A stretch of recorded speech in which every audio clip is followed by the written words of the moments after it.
harus ngerti kemarin penjelasan tentang thiqah. Ya.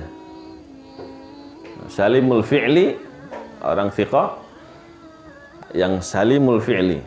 Kata Syekh Zainuddin Al-Iraqi, yang selamat perbuatannya min mufassiqin wa kharmil muru'ah, dari sesuatu yang membuat fasik dan sesuatu yang membuat muru'ahnya jadi hilang.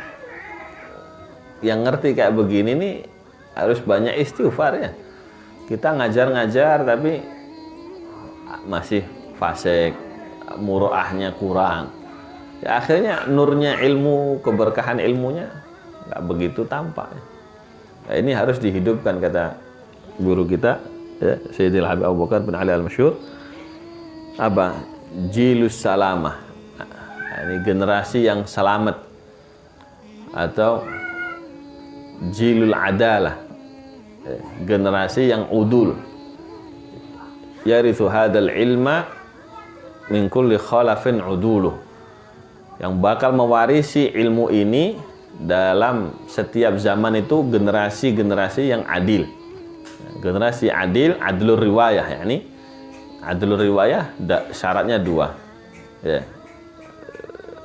Dia selamat dari yang membuat fasik, berarti tidak kena dosa besar, tidak mengulang dosa kecil, terus selamat dari hal yang merusak muru'ah. Itu generasi udul, bukan dari yang sembarangan. Kan Syekh Yusri Jabir, gurunya siapa? Ustadz Abdus Somad, ulama Mesir.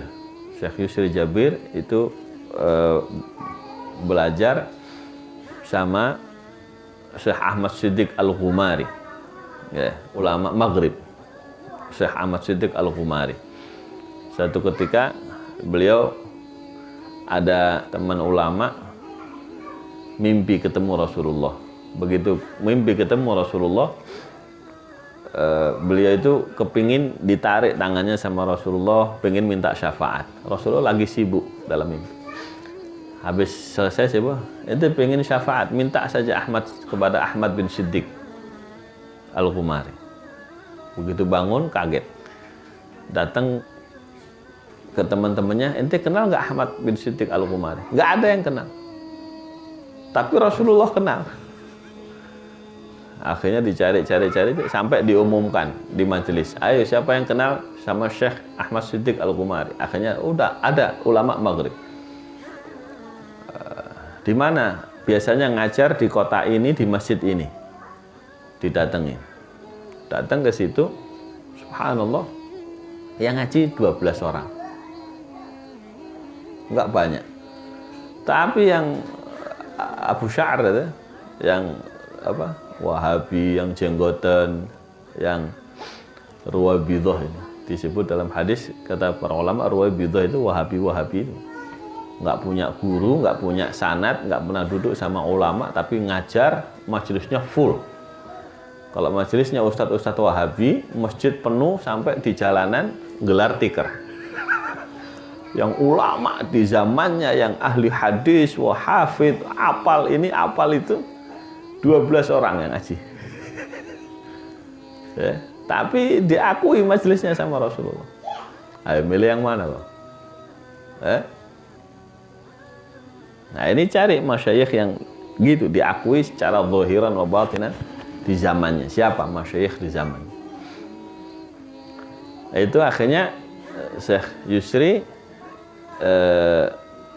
berguru sama beliau antara tahun 80 sampai tahun 93, 13 tahun ngaji sama Syekh Ahmad Siddiq Al-Ghumari. Nah, itu ternyata waktu ngaji itu baru kenal sama Syekh Ali Jum'ah yang sekarang mufti Mesir itu. Bisa jadi ulama besar karena duduk sama ulama besar. Jangan ngelihat berapa jumlah jamaahnya. Orang sekarang ngelihat ulama besar itu ngelihat jumlah like and share-nya. Ngelihat jumlah, belum tentu. Itu kisah pengalaman, ya, pengalaman religi Syekh Yusri yang sekarang Masya Allah subuh ngajar tafsir, ngajar hadis, jam 9 buka praktek ahli bedah. Masya Allah, ulama. Sekarang banyak ketipu sama yang rame, yang padahal ditanya sanad gurunya siapa, nggak ada.